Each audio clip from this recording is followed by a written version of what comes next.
Hi, my name is Ahlberg. I've been volunteering at the hospital and clinic in La Ceiba, Honduras, and my dates were between the 9th of January and the 23rd of January. How was the local support here? It was incredible. I actually lived with the coordinator as my host family, so he was always available to answer any questions or any problems or anything I needed to know about the program at all. It was completely supportive and I had every question answered immediately. The most surprising thing here, well, at the program, the most surprising was the lack of supplies. Now, I know I bought supplies here and I brought my own supplies, but it's this extent of lack of supplies that's incredible. They don't use gloves unless necessary. They have very limited resources, and the patients will even bring their own materials, which was definitely really surprising. About the country in general, though, even though they have this lack of supplies and this need for extra medical care and extra supplies, everyone is happy. There's this joy that they have here. People as warm as the weather is. They are always willing to share their knowledge and to explain things and to help as much as possible. And they really, really love helping you, which makes you want to help them more and ends up being this wonderful symbiotic relationship. The accommodation was incredible. From material I'd read, I was expecting totally different, but I have been more than comfortable at every point in time. It is a wonderful place to stay. Of course, I stay with a coordinator, so I'm not sure what other houses look like, but this particular area of Honduras is beautiful. There are some gorgeous places here. The most difficult at the program, well, the second week I was a volunteer, I ended up going to the hospital in the afternoon. I had Spanish classes the first week. And there are very, very little supplies, as I mentioned. But even in the hospital, in the public hospital, they were turning away patients with just a prescription, which would never happen in the United States. Because even if they appear to be relatively healthy when they come in, there could be something more serious happening. So to see them turn away patients with just an initial exam and a couple prescriptions for some antibiotics and some ibuprofen was difficult to watch more than anything else. I feel kind of silly saying anything about the accommodation because it's been so comfortable. But the big difference and the big change for me was not having hot water. When I thought at the beginning was, oh, it'll be fine, it's so warm there, I'm coming from somewhere cold, I'm gonna like the cold water. It took couple times to get used to that cold water when you first step in, because I keep expecting it to be warm. And all of a sudden I stepped in the shower and it's not freezing, but it's not exactly warm either. That definitely took some getting used to. The language barrier was interesting. I always learned French when I was in high school and I speak French, so learning Spanish I knew I could do relatively quickly. And even though I had a week of Spanish classes, I'm mostly conversational and I can understand a lot. But I can't always understand everything. So it was difficult at times, especially knowing what the patient was asking, and I had to go find someone to ask questions or trying to communicate even with the locals. That could be a little difficult at times, but I think that a lot of that comes from my own lack of Spanish speaking. For future volunteers, scrubs are a must for your clothes. You wear them all the time, and if you are doing Spanish lessons in the afternoon, you'll change out of them, but if you're like me, the second week volunteering at the clinic in the morning and the hospital in the afternoon, you're in scrubs all day. So make sure they're comfortable and they're light enough that they can breathe.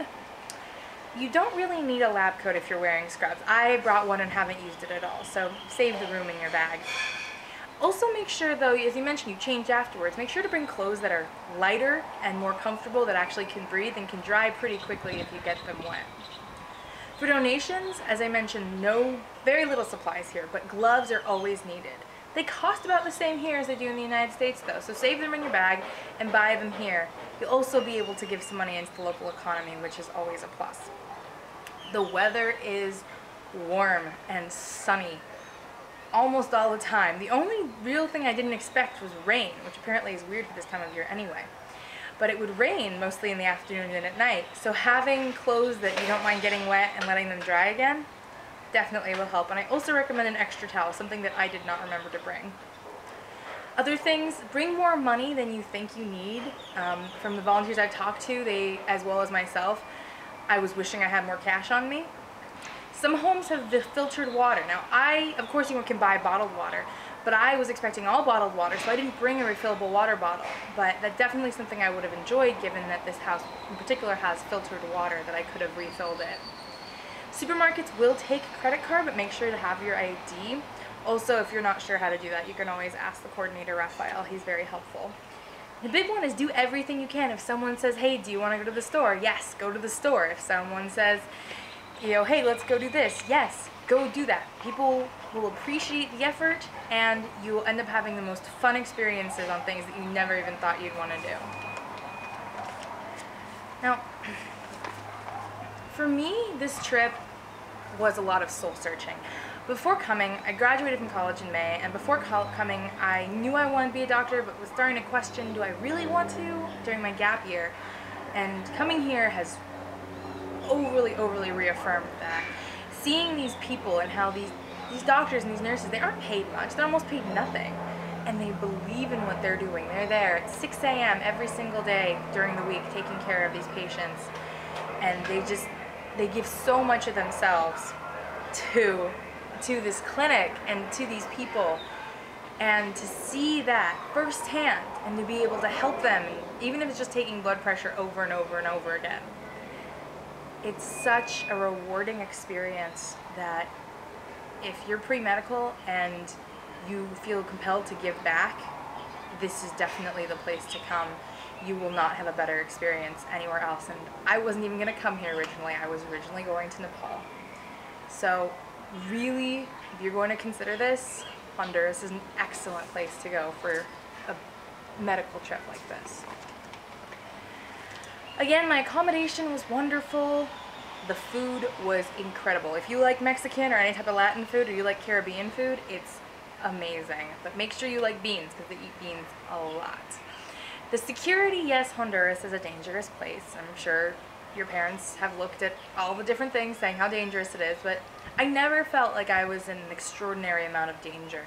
If I needed to go somewhere often, I would be driven, or I would always go with somebody. I wouldn't go out much at night. As long as you're smart and you pay attention to your surroundings, generally you're able to get by without fine, but I haven't had any problems since I've been here. My favorite memory of the program, of the time at my hospital, well, it's not really so much medical, but taking care of a patient. This woman comes in, and she had a cut on her head that needed to be cleaned and needed to get stitches. And we talked to her and determined that she had epilepsy, but because she had epilepsy, her family didn't want her and kicked her out, so she was living on the street.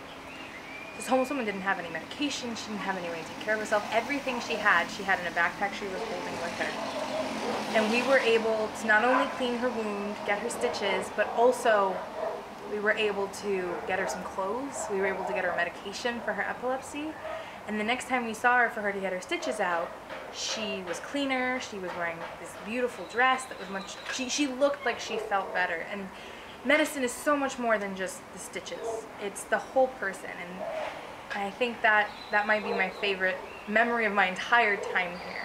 Now obviously I wasn't always in the hospital, and on the weekends I would go do sightseeing kind of things, and my favorite was actually zip-lining down one of the mountains. Honduras has these beautiful mountains that you can see from pretty much anywhere, but of course La Ceiba is a beach town. So I went all the way up in the mountains and zip-lined down the mountain with this gorgeous view of the ocean at every point in time. And at the end of this all, there was a massage and a mud bath and hot springs, and it was just, the raw nature of Honduras is exquisite. And for any person who's interested in spending more time in nature or an ecotourism kind of thing, this is definitely the place to go. It's so untapped, raw, powerful beauty. It's breathtaking. Before leaving for this trip, the communication from a broader view was fantastic. Any email I had was responded to immediately, addressing the problem. Originally, as I mentioned, I was going to go to Nepal, but instead I talked to someone in the online chat and they said, no, go to Honduras. You'll have a better experience there and you'll learn more, as well as actually help more. And because of that, I've been here and loved it, so I was very happy. The testimonials, like I'm doing, is the most useful part of the website, because it's people who have actually done it and been there, as opposed to what the program wrote. It could be a little misleading what the actual listing is because it mentions something about HIV testing, which I haven't done anything about or haven't done at all. So that can be a little misleading sometimes, but you're gonna do a lot more than you think, and definitely will be helping a lot. I am more than happy to speak with any volunteer about any questions of this program or a broader view, and I hope that you choose to come on a broader view trip too. Thank you, Kat, for volunteering with a Broader View Honduras. Have a safe trip home, and we hope to see you back very soon. Thank you.